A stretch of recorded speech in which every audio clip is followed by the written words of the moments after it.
Bonjour à tous. Dans cette vidéo, je vais expliquer de manière claire le fonctionnement du cœur et vous donner des astuces pour mémoriser facilement les différents noms importants.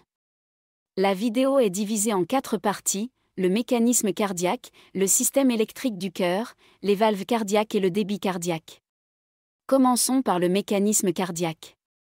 Notre corps est composé d'environ 100 000 milliards de cellules, chacune ayant besoin de plusieurs éléments, dont la nourriture et l'oxygène, pour survivre.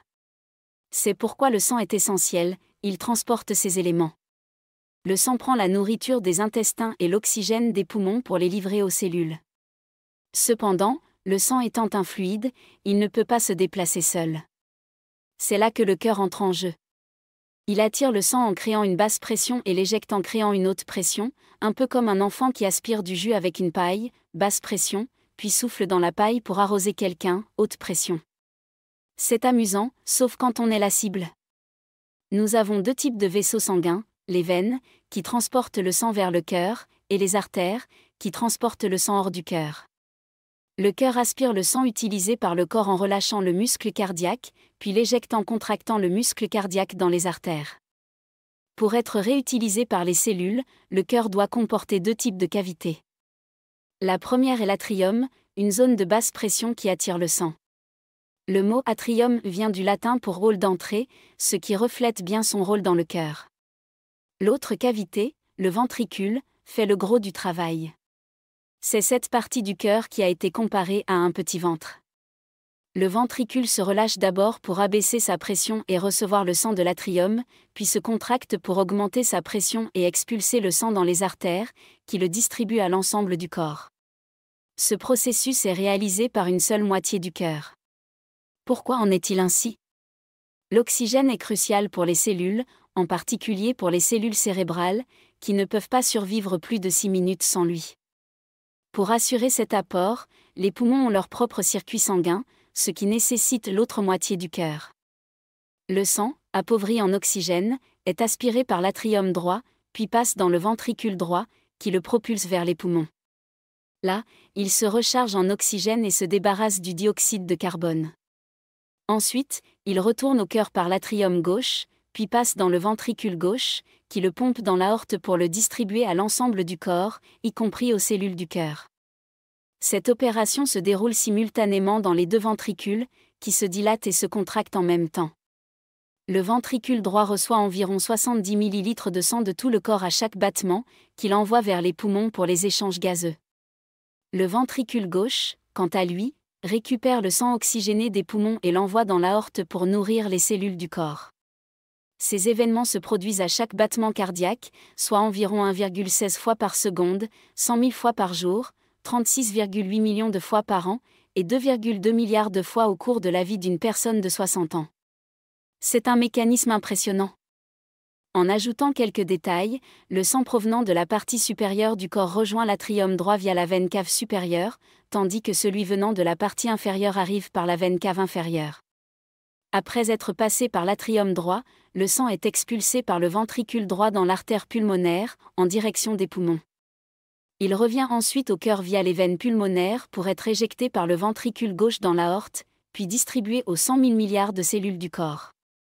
Vous aurez deviné que le sang dans les veines du corps et les artères pulmonaires n'est pas encore oxygéné avant de passer par les poumons.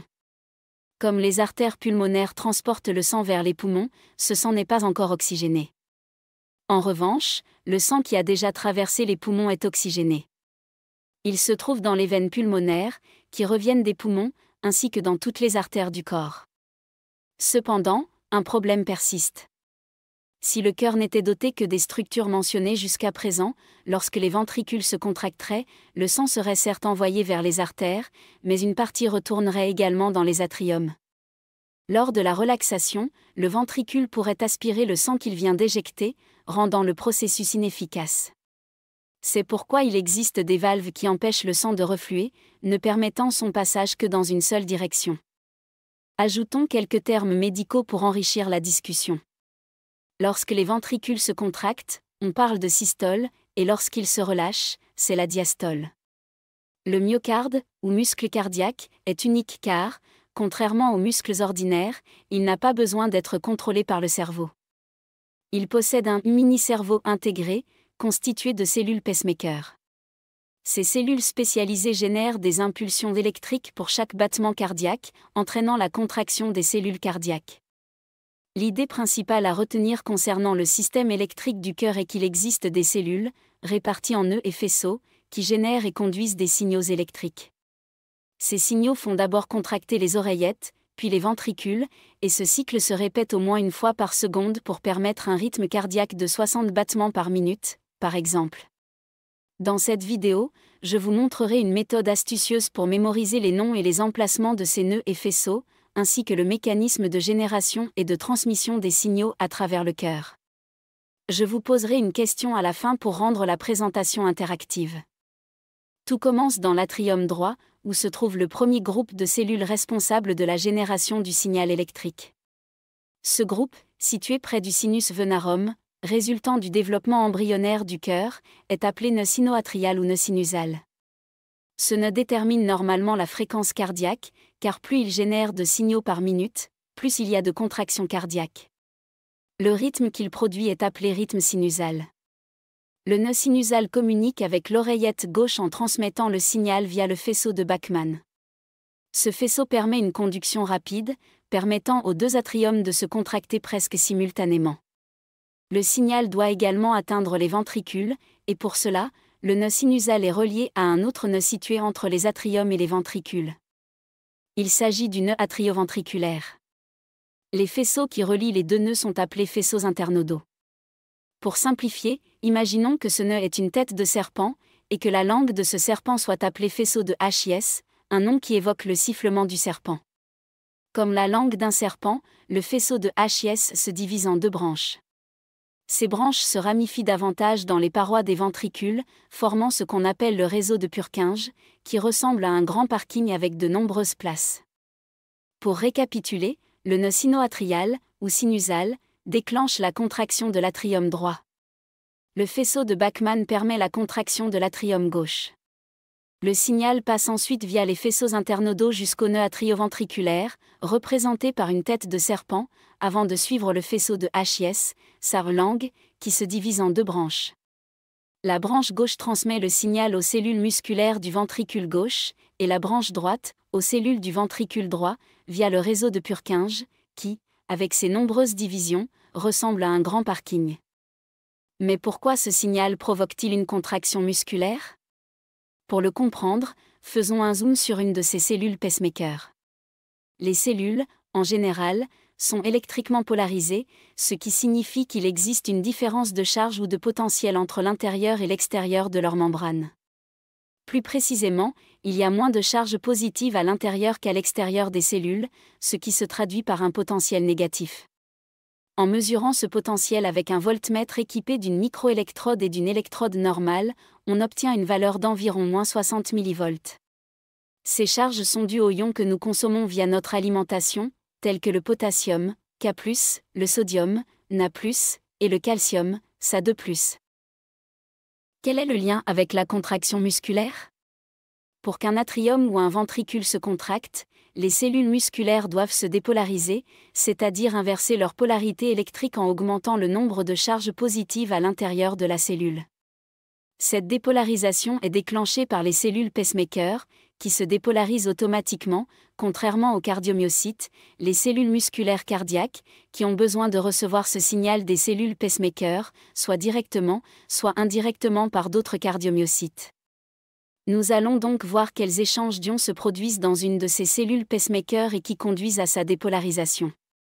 Au début de leur cycle, les cellules pacemaker ont un potentiel de -60 mV, ce qui entraîne l'ouverture des canaux Na+, permettant au ion sodium de pénétrer dans la cellule et de rendre progressivement son potentiel plus positif. Comme il y a plus de charge positive à l'intérieur, le potentiel passe à -50 mV, ce qui provoque l'ouverture des canaux calciques transitoires, de type T, augmentant ainsi le potentiel et entraînant une dépolarisation.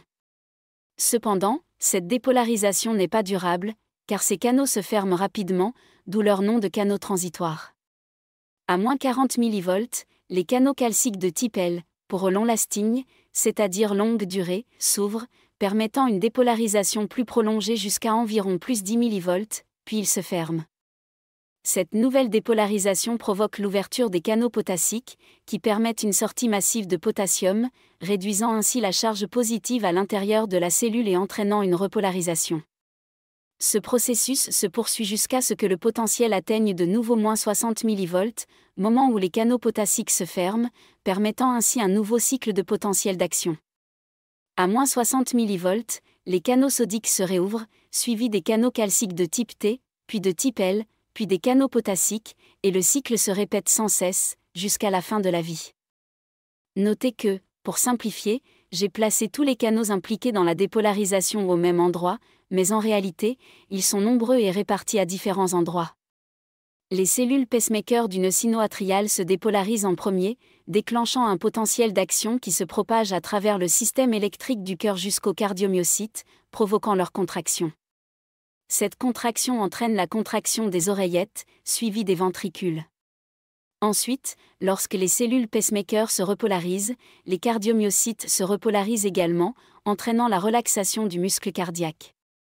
En ce qui concerne les pathologies, le nœud sinusal est normalement responsable du rythme cardiaque, entre 60 et 100 battements par minute. Cependant, en cas de crise cardiaque, infarctus du myocarde, les cellules du nœud sinusal peuvent mourir à cause du manque d'oxygène. Dans ce cas, les faisceaux internodaux prennent le relais, abaissant la fréquence cardiaque à 55 à 60 battements par minute. Si ces faisceaux sont également endommagés, le nœud atrioventriculaire prend le relais avec une fréquence encore plus basse. Si cela ne suffit pas, le faisceau de HIS et ses branches prennent le relais. En dernier recours, les fibres de Purkinje peuvent générer des impulsions électriques, mais à une fréquence de seulement 20 à 40 battements par minute.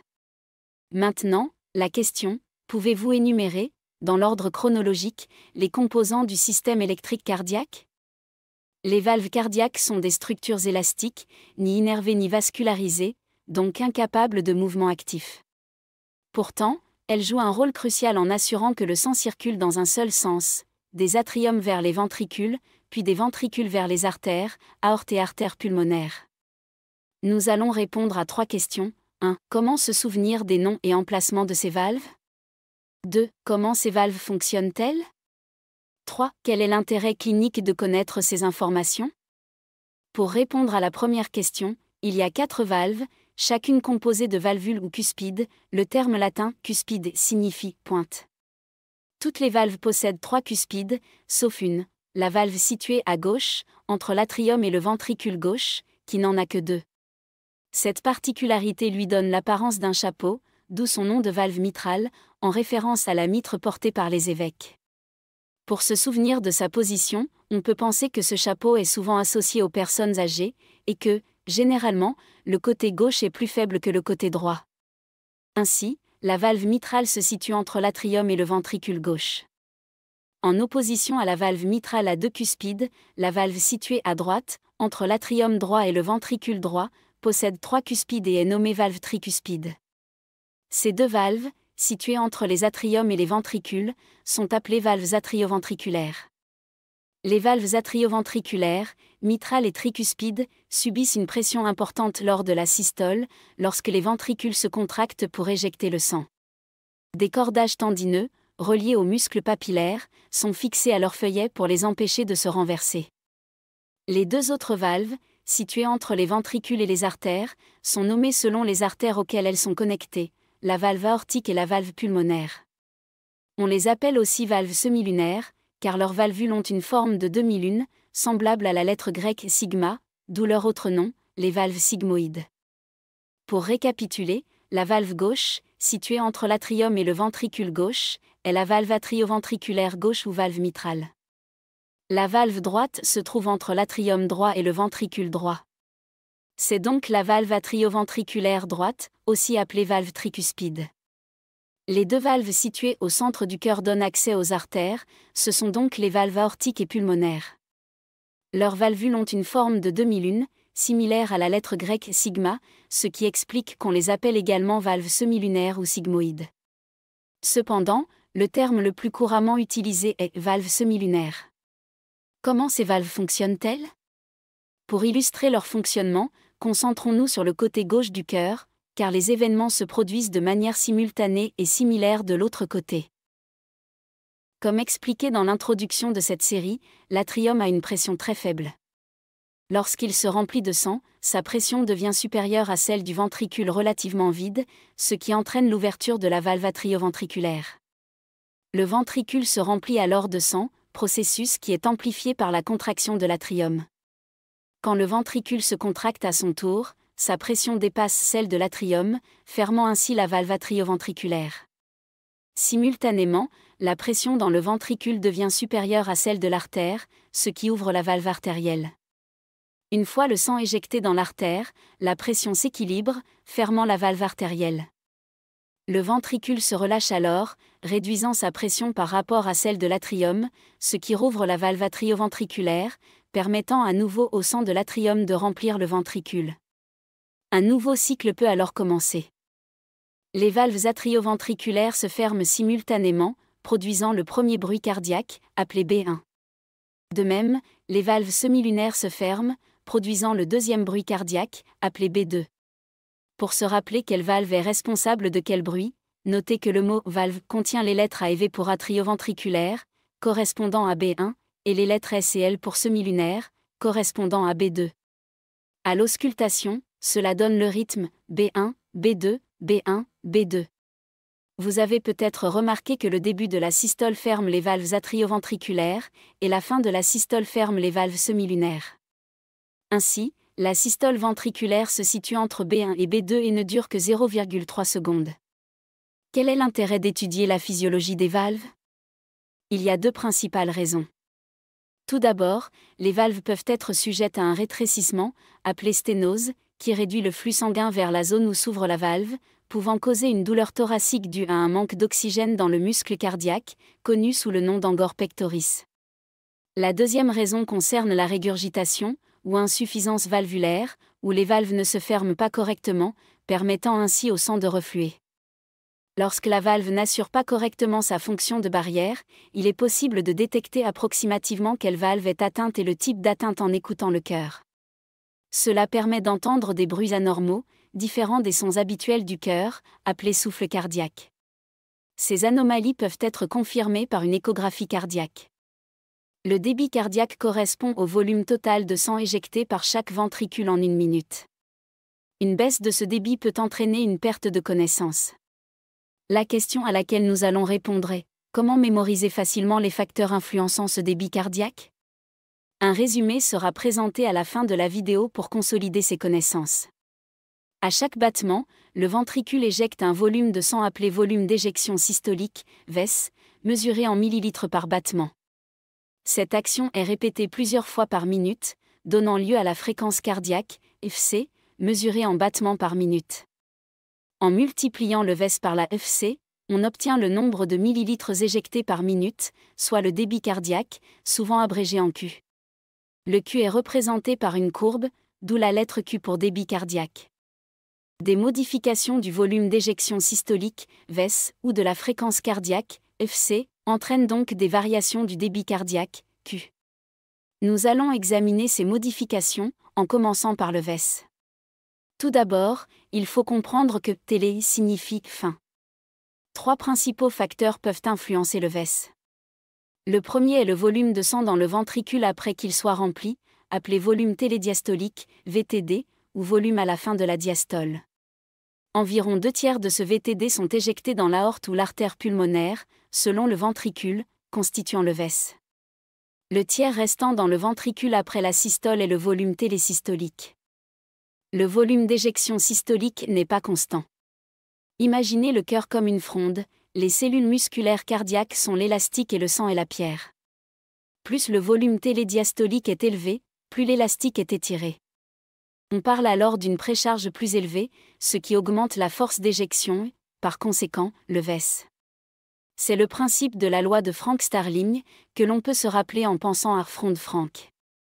Même avec une précharge normale, la contractilité du myocarde doit être adéquate. C'est le deuxième facteur influençant le VES. La contractilité peut augmenter sous l'effet du système nerveux sympathique, qui devient dominant en situation de stress. Cette contractilité est appelée inotropisme.